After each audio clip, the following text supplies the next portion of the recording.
ईश की जय, गिरिराधरण की जय, श्याम सुंदर श्यामने महारानी की जय, श्री गुसाई जी परम दयाल की जय, गोकुलनाथ की जय, दाऊद दयाल की जय, श्री नवनीत प्रिया लाल की जय, अपने माथे विराजता सेव्य स्वरूप की जय, બધાય વૈષ્ણવને જાજા કરી જય શ્રી કૃષ્ણ. જય શ્રી કૃષ્ણ. જો આપણે અત્યારે શું ચાલે? 16 ગ્રંથનું યમનાષ્ટકનું વાંચ, બરાબર, સ્તુતિ અને સમાંતર પીઠકી. હવે એની પહેલા જે નવચનામૃતમાંથી નાનો એકાદો પ્રસંગ. એમ કે આપણા દ્વારા કોઈને ભક્તિ મળતી હોય, આપણા દ્વારા કોઈને સંઘની ફલશ્રુતિની, તો આપણે ક્યારે ઈર્ષા ન કરવી. તો એમણે એક સરસ જે દાખલો આપ્યો. એક ગામમાં એક માજી રહેતા હતા. તો એ કાંઈ પુણ્યનું કામ કરે જ નહીં, પાપે ન કરે ને પુણ્ય ન કરે, સ્થિત પ્રજ્ઞ, પોતે પોતાનું કામ કરે. હવે બધા એને કે માજી તમારે જવાનો સમય એવો, થોડું તમે કંઈક કરો, તમે આમ કરો તેમ કરો. પણ માજી તો કંઈ બોલે ચાલે નહીં અને શાંતિથી પોતાનું કામ કરે. તો પછી લીલામાં પહોંચી ગયા. ક્યાં પહોંચી ગયા? હવે તેમનો ચોપડો ઓલા જુએ, પુણ્ય કેટલું, પાપ કેટલું. તો પાપ તો કર્યું નહોતું, પણ પુણ્ય એ કર્યું હતું. શું કર્યું હતું? એ ગાજર ખાતા હતા. શું? તો એનો ઓલો નીચેનો ડટ્ટો હોય ને, એ એને સુધાર્યો અને એક ભિખારી માગવા વાળો નીકળો. ઓલો કે ભૂખ લાગી કંઈક આપો ને. ઓલો ડટ્ટો આપી દીધો, લે ખાઈ કે. ઓલાને તો ભૂખ એટલી લાગી હતી કે બિચારી ડટ્ટો ખાઈને પાણી પી લીધું. કે માજી તમે તો બહુ સારું કર્યું, મને એટલી ભૂખ લાગી હતી, આ ડટ્ટો ખાધો, ગાજરનો તો પાણી પીવાનું. એટલે અંદર લખ્યું હતું કે માજીએ ભિખારીને એક ડટ્ટો ખવડાવ્યો, આટલું જ પુણ્ય. પછી યમરાજાએ કહ્યું કે હવે તમારે આ ગાજર દ્વારા તમારે અહીંયા આવવાનું છે. કે ગાજર તમને તારે તો તમને એ કે સ્વર્ગ, અને મારે તો તમને નર્ક. એ ગાજરને પકડી લીધું. તો ગાજરને પકડી લીધું. આ તો ત્યાં સ્વર્ગમાં તો આવું બધું બને, બાકી અહીંયા તો આપણે પકડવા જઈએ તો પડીએ. ગાજર તો આપણા હાથમાં આવી જાય.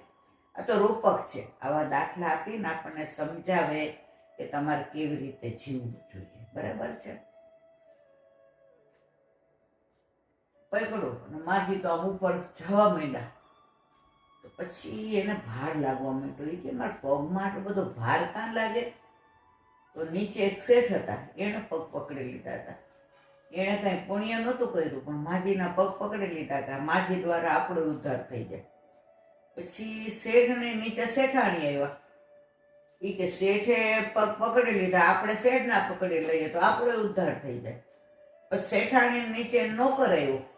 એ કે આ બે જણા જાતા હોય તો આપણે એનો.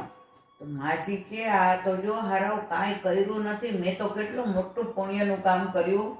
એક ગાજરનો ડટ્ટો ખવડાવ્યો. એ કે ભિખારીને અભિમાન આવી ગયું. હંમેશા તમે પડો ક્યારે? જ્યારે તમને અભિમાન આવે.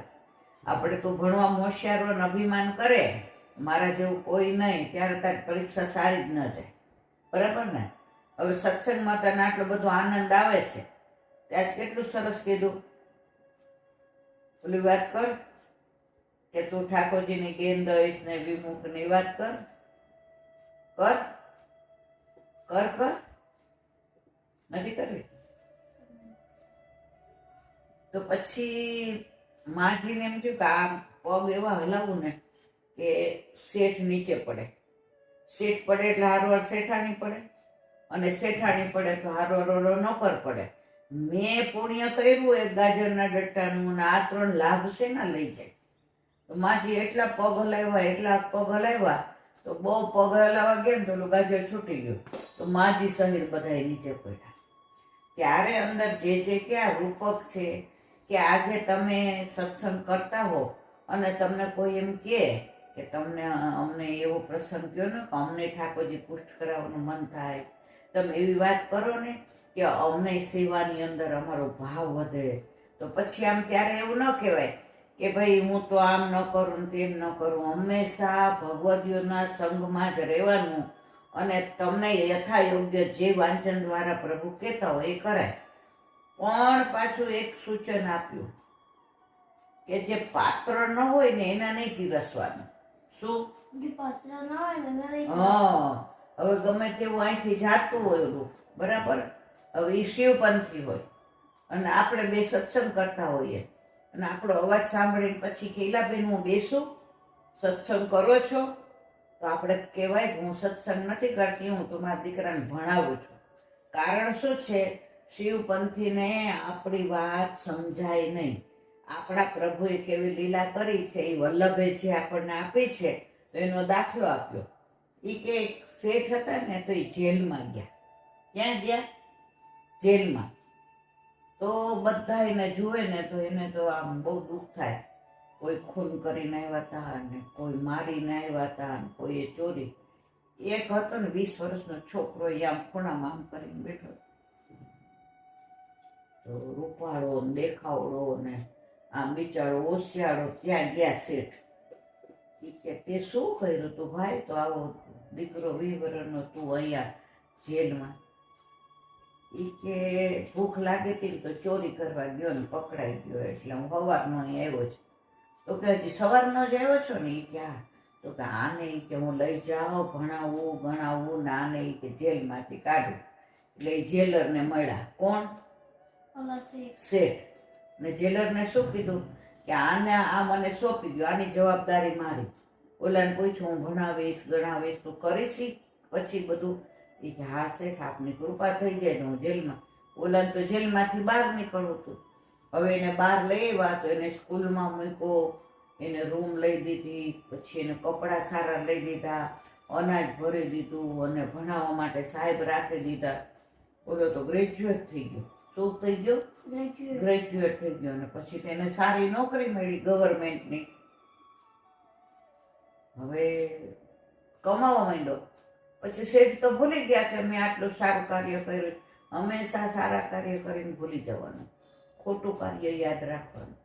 જે કહ્યું કે રાત્રે તમે સુવો ને તે તમારે સર્વૈયું કાઢવાનું કે આજે આખા દિવસમાં લૌકિક વાતો કેટલી કરી, પ્રપંચ કેટલો કર્યો, ખોટું કેટલું કર્યું, વલ્લભને ગમે ના એવું કેવું કેટલું કર્યું અને વલ્લભને ગમે એટલું કેટલું કર્યું. પછી ગમે એટલું તો તમે કીધું ને કે જે આપણે જે પુણ્ય કર્યું એ ભૂલી જવાનું. હા, ખ્યાલ આવ્યો ને?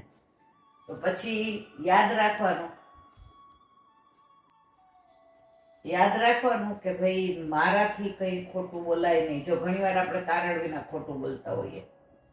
હવે આપણાથી ને માનો કે દૂધ ઢોળાઈ ગયો, બરાબર, અને પછી આપણે દાદા આવીને પૂછે કે આ દૂધ કોને ઢોળ્યું? આપણે શું કહે? હાય હાય બિલાડી એવી હશો. જો ઢોળ્યું કોને? બાએ, બરાબર. અને મેં શું કીધું?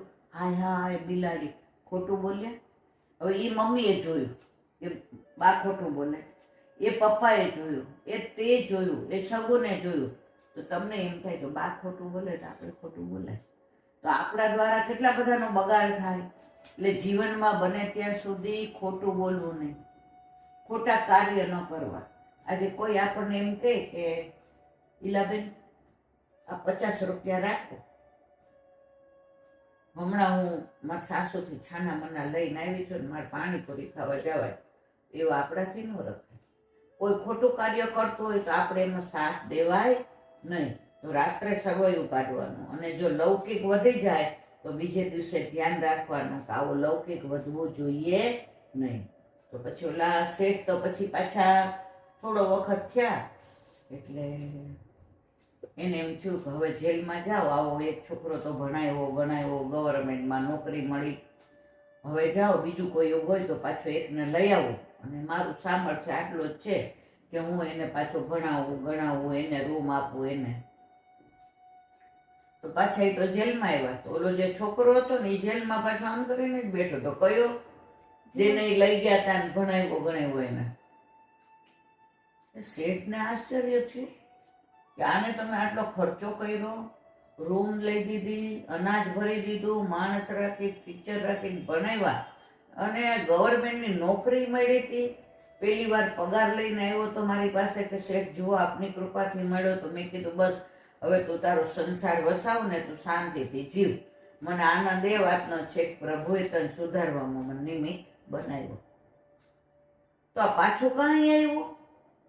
ઓલા મેં કે અહીંયા માં સામું જો. એટલે શેઠને જોયા ને એટલે આમ નીચું જોઈ ગયો. શેઠ કે મારે સામું જો, તમે કઈ ખોટું કર્યું હોય ને એ તમે સામું ન જોઈ શકો. અહીંથી તમારા અંદર બિરાજે કોણ છે ખબર? ઠાકોરજી. તો એ ઠાકોરજી તમને રોકે કે તારી નજરથી નજર કેવી રીતે મિલાવીશ તું, કારણ કે તે તો ખોટું કર્યું. હવે શેઠે આટલું બધું કર્યું ને તોય પાછો જે જોયો જ એને જેલમાં. એટલે એને કીધું કે કેમ તું અહીંયા, કે શું કર્યું તું? તો શું કીધું? તમે એટલો ભણાવ્યો તો વધુ પૈસાની લાલચમાં એક ખોટી સહી કરી દીધું આવડીને. શું કર્યું? હા, ત્યારે શેઠને એમ થયું કે આ કુપાત્રને દાન થઈ ગયું. જો પાત્ર નહોતું અને આટલું બધું કર્યું તોય પાછું ખોટું તો કર્યું. એટલે જ્યારે તમે કાંઈ કરો ને ત્યારે ધ્યાન રાખવાનું કે તમારે માનો કે સત્સંગ ગમે એની પાસે ના થાય, સેવાની વાતો ગમે એની પાસે ના થાય, કોઈને દાન કરવું હોય તો ગમે એટલે પાત્ર જોયા વિના પીરસાય નહીં. તો આવી તો ઘણી બધી વાતો આજે જે કરી હતી. હવે આપણે જન્માષ્ટકનું બરાબર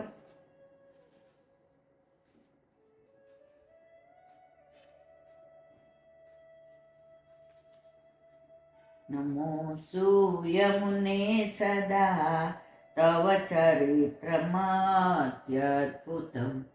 હવે અદ્ભુતની તો કેટલી લીલાઓ કરી આપણે, પણ આજે પાછું મને ઓલા વૈષ્ણવ એક પુસ્તક આપ્યું છે, એમાં સરસ એક નાનો પ્રસંગ હતો કે ગોકુળનાજીનું પ્રાગટ્ય થયું ને ત્યાં સુધી યમુનાજીનું કોઈ ચિત્રજી જ નહોતું. જે આપણે અત્યારે યમુનાજીના ચિત્રજી જોઈએ છે ને મુકુટ કાચનીમાં, મુકુટ કાચ આપણે મુકુટ કાચનીની લીલા કઈ હતી યાદ છે તને? માન ઠાકોરજીએ કર્યું. હા એ કે લે આપણે અત્યારે કન્ટિન્યુ કરીએ. કર કે ને થોડું ના ટૂંકમાં કહી દે, પછી દાદાને ક્યારનું મન છે કે તું કે. એક વાર છે ને સ્વામીજીએ ઠાકોરજીને કીધું કે આજે તમે માન કરો. રોજ તો હું જ રોજ તો હું કરું છું. ઠાકોરજીએ કેટલું સમજાવ્યું કે પુરુષ ના કરે તો પછી તમે મનાઈ નહીં શકો. તો સ્ત્રી હટ અને આ તો રાજહટ હતી, કારણ કે એ તો વૃષભાજીના કૌરી હતા. તો પછી છેવટે ઠાકોરજીએ માની લીધું અને એમને છે ને એમને રાધાજીના શ્રૃંગાર ધારણ કર્યા. ઠાકોરજીએ મુકુટ કાટનીના ધારણ કર્યા હતા. તો એ રાધાજીએ રાધાજીએ કેટલો ટ્રાય કર્યો પણ છેલ્લે ના માન્યા. પછી રાધાજીને યમુનાજી યાદ આવ્યા કે મહારાણીમાં તો માનું ઓલું ઉતારી જ દેશે ઠાકોરજીનું માન. પછી છે ને દાદાજી છે ને ગયા યમુનાજી પાસે અને એમને કીધું કે શું થયું અને આ મારી જીદના કારણે થયું. તો પછી યમુનાજીએ સૌથી પહેલા તો પૂછ્યું કે તમે કેમ આવ્યા અને શ્રમ કેમ લીધો મારા માટે. તો પછી દાદાજીએ બધી વાતો બતાવી. પછી યમુનાજીએ મુકુટ કાચનીના શ્રૃંગાર ધારણ કરીને જેવા દરવાજે ઉપર આવ્યા ને ત્યાં ઠાકોરજી ઊભા થઈ પૂછ્યું કે તમે કેમ આવ્યા અમને? આ તો દાદાજી સાથે માન કર્યું હતું. તો કીધું કે દાદાજીનો વિરહ મારથી સહન ન થયો. પછી ઠાકોરજીએ કીધું કે તમે આને બહુ જ સુંદર રાખો છો, તમે આ જ ધારણ કરી રાખજો. એની થોડી સ્ટોરી છે. એટલે એમાં પછી ત્યારથી મુકુટ કાચનીના શ્રૃંગાર. હવે જો ગોકુળનાજીનું પ્રાગટ્ય નહોતું થયું ત્યાં સુધી એક બી ચિત્રજી યમુનાજીના નહોતા, બરાબર. પછી એકવાર યમુનાજીની લીલા ને રસ ને યમુનાજીનું જળ ને ચતુષ્પ્રિયા ને આના રસ રેલાવતા હતા અને વચનામૃત કરી રહ્યા હતા ગોકુળનાજી. ગોકુળનાજી કોનું સ્વરૂપ છે? યમુનાજીનું. અને એવા રસમય થઈ ગયા તો એમના એક સેવકે કીધું કે આ યમુનાજીની આટલી બધી સુંદર વચનામૃત કરો છો, તો આવું ચિત્રજી અમને દોરીને આપો ને તો અમારો ભાવ વધે. તો ત્યારે ને ત્યારે ચિત્રકારને બોલાવ્યો અને ગોકુળનાથજીએ યમુનાજીના રસની ને શ્રૃંગારની ને હાથમાં કમળના માળા જે લઈને હમણાં તે કીધું ને મુકુટ કાચરીના શ્રૃંગાર, એ શ્રૃંગારવાળા સ્વરૂપનું વર્ણન કરતા ગયા અને પેલો ચિત્રકાર દોરતો ગયો. એટલે સૌથી પહેલું મુકુટ કાચરીની અંદર ચિત્ર કોણે દોર્યું? ગોકુળનાથજીની કૃપાથી, એમના અનુભવથી પેલા ચિત્રકારે. ચિત્રકારનું નામ શું હતું? એ ચિત્રકારનું નામ નથી લખ્યું, ચિત્રકાર લખ્યું છે.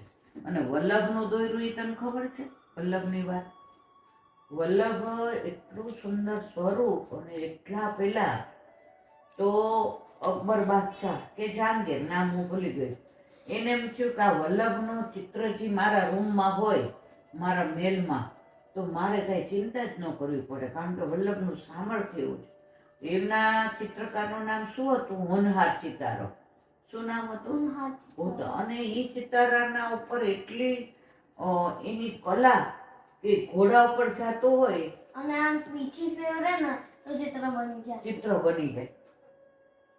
એને ઓલા મોનહાર ચિતારાને મોકલો કે વલ્લભનું ચિત્ર જે લઈ આવ. તો વલ્લભ ઠકરાણી ઘાટે સંધ્યાવંદન કરતા હતા.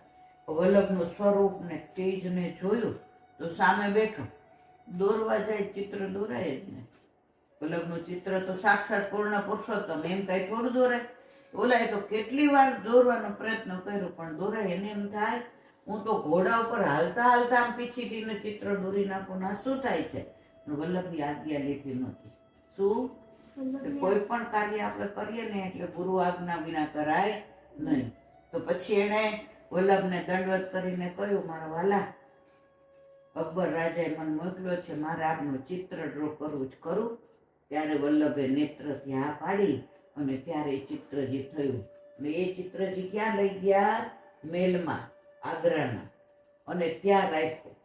અને પછી કિશનગઢના રાજાના ઓલું લડાઈ થઈ અને પછી કીધું તારે શું જોઈએ? તો એ પુષ્ટિ માર્ગીય વૈષ્ણવ હતો, તો એને શું કહ્યું? મને આ ચિત્રજી આપો. તો જહાંગીરે એ ચિત્ર એને પધરાવી દીધું. આજની તારીખમાં એ 535 વર્ષ પહેલાનું ચિત્રજી વલ્લભનું કિશનગઢમાં બિરાજતું હતું. હમણાં બોમ્બે પધરાવી ગયા.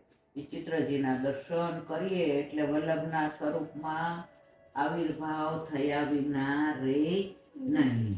તો આપણે ઓલું એક ખબર તને કે આપણે તો યમુનાજીને અદ્ભુત ચરિત્ર છે, રોજ ગુણાનુવાદ કરીએ ને આપણે લીલામાં પહોંચી જાય ને તો યમુનાજીના ગુણાનુવાદ થાય નહીં.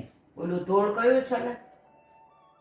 લાગી રે લગન મને દર્શનની, દર્શન દ્યો યમુનાજી. સૂરજ દેવતાના દીકરી છો, યમરાજાના બેની છો, શ્યામ સુંદરના પટરાણી, દર્શન દ્યો શ્રી યમુનાજી. ગોકુળના તમે ઠકરાણી, મથુરાના તમે મહારાણી, શ્યામ સ્વરૂપ તમે યમુનાજી, દર્શન દ્યો માં શ્રી યમુનાજી. ધીર ગંભીર તમે ચાલો છો, પ્રભુને તમે બહુ વાલા છો, દેવી જીવોને સોંપનારા છો, દર્શન દ્યો માં શ્રી યમુનાજી. વિશ્રામ ઘાટે તે આરતી થાય, ઠકરાણી ઘાટે તે આરતી થાય. વૈષ્ણવ માંગલ ગીતો ગાય. દાસનો દાસ જાય બલિહારી, દર્શન ગોમસ યમુનાજી. લાગી રે લગન મને દર્શનની, દર્શન ગોમસ યમુનાજી. સદા સુહાગણ શ્રી યમને મહારાણી કી જય. હવે કાલે કયા બેઠકનું હતું? પંઢરપુર. આજે હવે કયા બેઠકજી? નાસિક. નાસિકના બેઠકજી છે. દાદાના અમે લોકો જઈવા છીએ. બહુ મહારાષ્ટ્રમાં બોમ્બેથી જવાય, પૂનાથી જવાય. અમે પંઢરપુરથી ગયા હતા, તો વલ્લભ પણ પંઢરપુરથી નાસિક આવ્યા.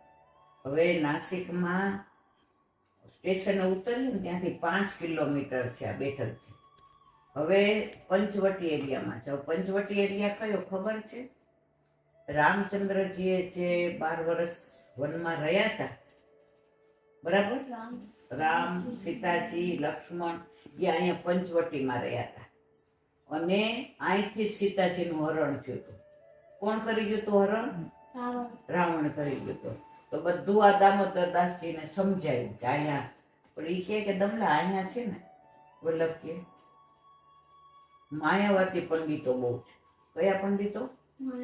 એટલે એ લોકો શું કરે? એ શિવને માને, એને વાંધો નહીં. વલ્લભે તો આના પછી યમનાષ્ટક પછી બાલબોધ ગ્રંથ આવશે, એમાં સ્પષ્ટ લખ્યું છે તમને શિવની ભક્તિ કરવી છે, કાંઈ વાંધો નહીં, તમે શિવની કરો, પણ જેની કરો એની એકની કરો. તમારે માતાજીની કરવી છે, કાંઈ વાંધો નહીં, એની કરવી હોય તો પણ એકની કરો. ચારે બાજુ દોડાદોડ ન કરો. હવે પછી જો તમારે કૂવો ખોદવો હોય તો તમે 10 જગ્યાએ 10 ફૂટ ખોદો તો પાણી ન નીકળે. એક જગ્યાએ ઓલી વાર્તા હતી ને ફેમિલીની, એક વાર છે ને એક ફેમિલીને પોતાના ખેતરમાં કૂવો ખોદવો હતો, તો એને ખોદ્યો. એક દિવસમાં 5 ફૂટ ખોદતા, એક દિવસ, એક અઠવાડિયું નીકળી ગયું તો એ ના થયો. તો પછી એક દિવસે કર્યું. પછી એ દિવસે છે ને એના પડોશીમાં જે હતા ને એમને પૂછ્યું કે તારું ખેતર વેચવું જ તો હું લઈ લઉં. એમને ના પાડી કે નહીં વેચવું.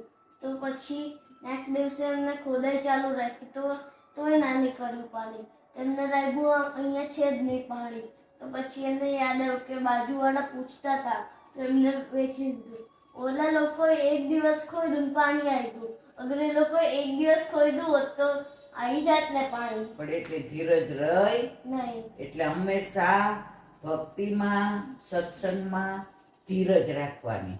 ગમે ત્યારે અને બધા વૈષ્ણવો પૂછે કે અમે 5 વર્ષથી કરીએ, 6 વર્ષથી, 50 વર્ષથી, તો એ અમને સાનુભાવ નહીં જતા હોતા. પણ એમના પાસે ધીરજ નહીં હોતી. અગર 1-2 વર્ષ હજી કરે તો જતાવાના. પણ પૂછ્યું ને એટલે પાછા ઠાકોરજી સ્ટોપ, આ હજી પાત્ર નથી. હા, એટલે પૂછે છે મારા પર વિશ્વાસ નથી. એટલે પ્રભુ પર વિશ્વાસ ક્યારેય ગુમાવવાનો નહીં, શ્રદ્ધા રાખવાની. અને આપણા ઠાકોરજી સાક્ષાત છે. આ ચિત્રજી છે, આ તો સાક્ષાત પૂર્ણ ત્યાં પુરુષ. સુધી બજારમાં હતા ત્યાં સુધી ચિત્ર, પછી જ્યારે પુરુષ થઈ ગયા ત્યાર તો ચિત્રજી નથી, સાક્ષાત છે. પણ અત્યારે બધા શું માને? આ તો ચિત્રજી છે. એવું નહીં, આ સાક્ષાત ઠાકોરજી છે. એ રહેશે અને આ ધરતીનો અંત થશે તો પણ નહીં જાય ક્યાંથી. આ ધરતીમાં જ રહેશે. એનાથી ને આગળ કોઈ છે નહીં, આગળ કોઈ હતું નહીં. આખી દુનિયા નષ્ટ થઈ જશે તો ઠાકોરજી તો રહેવાના જ છે. તો પછી નાસિકના બેઠકથી આવ્યા વલ્લભ અને દમલાજીને આ બધું સમજાવ્યું અને કે આપણે અહીંયા પારાયણ કરીશું, બરાબર? તો પછી માયાવાદી પંડિતોને ખબર પડી કે આ વલ્લભ તો સાક્ષાત પૂર્ણ પુરુષોત્તમ છે. અને કનકાભિષેક થયો વિદ્યાનગરમાં, ઓળછાના રાજાના ત્યાં કે પેલી ઘટ સરસ્વતીને હરાવીને આવ્યા. એ વાત તને ખબર છે ઘટ સરસ્વતીની? હા, તો કે એક વાત છે ને ઓળછાના રાજા રામભદ્ર, તો એમને કોઈ હતું જેને એક ચિદ્રુપ હતો. હા, એટલે એ ઓલી સરસ્વતીને તેમાં કેદ કરી હતી એક ઘટમાં. ઘટમાં ઘટ એટલે શું? ઘડો. બરાબર. એને શું કહેવાય? ઘટ સરસ્વતી, એને નામ પાડ્યું હતું. હવે આગળ કે તો પછી કોઈ પણ આવે ને તો એની જોડે શાસ્ત્રાર્થ કરે અને પછી પૂછે કોણ સાચું, તો સરસ્વતી કે ઓલો જેને ચિદ્રુપને કે તમે સાચા. તમે સાચા. પછી એક દિવસ વલ્લભ આયા, તેમની જોડે શાસ્ત્રાર્થ. તો ના, રામભદ્રજીએ કહ્યું કે વલ્લભ, મારા રાજમાં કોઈ હવે શાસ્ત્રાર્થ કરવા નથી આવતું. આને સરસ્વતીને ઘટમાં પૂરી છે, તો હવે આનો કંઈક નિવાડો લાવો. પછી વલ્લભે કહ્યું ભલે આવે મારી સાથે. પછી આગળ કે તો પછી પછી એમને શાસ્ત્રાર્થ કરવા. શાસ્ત્રાર્થ કર્યો. તો પછી પૂછ્યું કે ઘટ સરસ્વતી કોણ સાચું, તો કે વલ્લભ સાચા. પછી તમે કોણ, મને યાદ નથી. હા, તો કે વલ્લભ સાચા. પછી ઘરે ગયા એટલે સરસ્વતીને ખીજાણો. કોણ? ઓલો ચિદ્રો. કે આજ મને ખોટો પાડ્યો, મેં આટલી તપસ્યા કરીને તારે આહ્વાન કરેલું છે, મારી સાથે આવું કર્યું. ત્યારે સરસ્વતીજીએ પ્રગટ થઈને શું કીધું? સાંભળ, કોઈ માણસ સાથે શાસ્ત્રાર્થ થાય ને, વ્યક્તિ થાશે તો હું તારી હાજી પૂરું. આ તો મારા પતિ હતા. સરસ્વતીના પતિ કોણ? વલ્લભ, વાકપતિ. આપણે કહીએ છીએ ને સવાર તો કોની માળા કરે છે? વાકપતિ શ્રી કૃષ્ણ શરણમાં કૃષ્ણ. કૃષ્ણ તવાસ. તવાસમી અંદાસું. તો આપણે શેની માળાજી કરીએ છીએ? વાકપતિની. તો કે આ તો સાક્ષાત પૂર્ણ પુરુષોત્તમ છે. કોઈ સ્ત્રી પોતાના પતિની આગળ ખોટું બોલે ત્યારે પછી બધા, એટલે આવા તો કેટલાય બધા માયાવદી પંડિતો અહીંયા હતા. ક્યાં? નાસિકમાં. એ લોકો કીધું કે આ તો વલ્લભ આ બધી જગ્યાએ શાસ્ત્રાર્થ કરીને આવ્યા છે, તો કે આપણે 4 જણા ખાલી જઈએ, એટલે ભોંઠા પડીએ તો વાંધો નહીં. અને પછી કે ખોટા પડીએ તો એ કે ત્યારની વાત ત્યારે. 4 પંડિતો વલ્લભ પાસે આવ્યા. કોણ? માયાવાદી પંડિતો. અને વલ્લભની સાથે શાસ્ત્રાર્થ કર્યો. 3 કલાકમાં વલ્લભે તો હરાવી દીધા. કારણ કે આ તો સાક્ષાત પૂર્ણ પુરુષોત્તમ હતા. આ થોડા કોઈ આચાર્ય કે ગુરુ હતા. આપણને ખાલી આ ચર્મ ચક્ષુથી એવો દેખાડે કે તો આચાર્ય છે કે ગુરુ છે. પછી એ લોકો શરણે આવ્યા ને કહ્યું કે અમને બધાને શરણે ગયો. ત્યારે વલ્લભે કહ્યું શરણે આવો, પણ આમાં તમારે એક તકલીફ થશે. તમે બધા રુદ્રાક્ષની માળા પહેરી છે અને અમારા માર્ગમાં રુદ્રાક્ષ નહીં, અમારા માર્ગમાં તો તુલસીજીના માળાજી જોઈએ. ત્યારે કહ્યું કે અમને કબૂલ મંજૂર છે.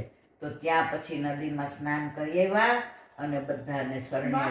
આપણે આજે દોષ જોઈએ કે આ તો શિવપંથી છે, આ વૈષ્ણવ કઈ રીતે બને, પણ એને એક લીલા હોય ને કે એમને કઈક અપરાધ થયો હોય કે સેવામાં ચૂક થઈ હોય, એટલે એમને શિવપંથીમાં મોકલ્યા. પણ ઠાકોરજી ક્યારેય હાથ નહીં છોડતા, એટલે પાછું લાવી તો દીધું જ ગંગાજીની કૃપાથી. એટલે એકવાર હાથ પકડે પછી કોઈ દિવસ છોડતા નથી. એટલે ગમે એટલા દોષ પડે ને તમે ગમે એટલા રખડો પણ પાછા પોતાના શરણમાં લાવે જ છે. આ નાસિકના બેઠકજીનું ચરિત્ર. બોલો વલ્લભાધીશ કી જય. શ્રીમદ ભાગવત અને મારા ગુરુદેવને દંડવત પ્રણામ કરું છું. ચંદ્ર સરોવર पे सूरदास जी के द्वार पे मेरा दंडवत प्रणाम. सुरभि कुंड पे परमानंद दास जी के द्वार पे मेरा दंडवत प्रणाम.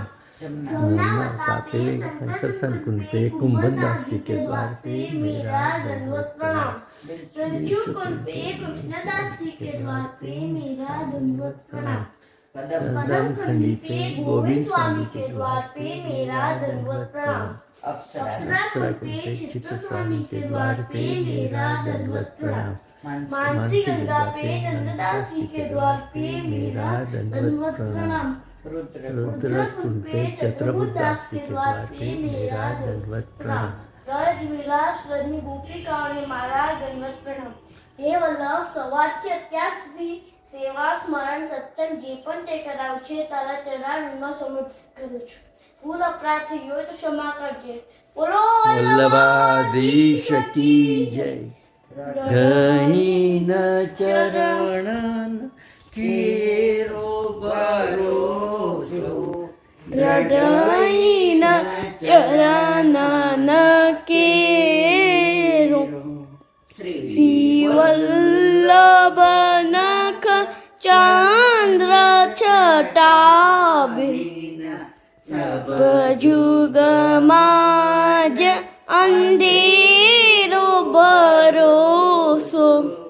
હૃદયના ચરણન કેરો સાધન और नहीं अली में जासु होय निवेरो काप है विविध आंदरो बिना मोल को चेरो भरोસો હૃદયના ચરણન હૃદયના ચરણન હૃદયના ચરણન કેરો શ્રી વલ્લભાધીશ કી જય બધાય વૈષ્ણવને જાજા કરીને